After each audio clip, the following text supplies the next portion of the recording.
అయ్యయ్యయ్యయ్యో! ఎంత పనైపోయింది జూడుండ్రి.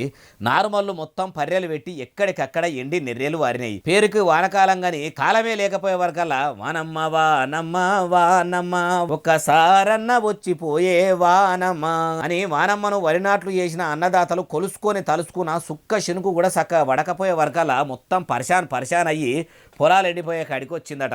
ప్రభుత్వం అన్న ప్రాజెక్టుల్లో నీళ్లు నింపి సాగుకు ఇడుస్తుందనుకుంటే కాంగ్రెస్ ప్రభుత్వం ఎట్లున్నదంటే గప్ చుప్ సాంబార్ బుడ్డి అన్నట్టు సప్పుడు కూడా చేస్తలేదట. అయ్యా నీళ్ల మంత్రి ఉత్తమ్ కుమార్ రెడ్డి సారు ఉదికు షై సర్కార్ ఏలుబడిలోకి వచ్చినాక వ్యవసాయ శాఖ మొత్తం చందన అయ్యిందని ఇప్పటికే పబ్లిక్ మొత్తుకుంటురు. పొలం పనులు పక్కకు పెట్టి యూరియా కోసం పొదుగాల పోయి లైన్లో నిలబడితే యాళ్ళకు ఆఫీసర్లు యూరియా అయిపోయింది అనుకుంటా అవస్థలు పెడుతుంటే ఇప్పుడు ఇట్లా సాగునీళ్లు ఇవ్వకుండా మీ సర్కారు కూడా గోసపెట్టుడు ఎంతవరకు కరెక్ట్? మొదలు గోదావరి నదిలో పోతున్న వరదలను వెంటనే ఎత్తి కాళేశ్వరం ప్రాజెక్టు పంపు హౌజుల నుంచి రిజర్వాయర్లకు పంపి అక్కెరున్న అన్నదాతలకు నీళ్ళందియ్యరు సారు పుణ్యముంటదంటుర్రు ఈ ముచ్చటిన్నోళ్ళు.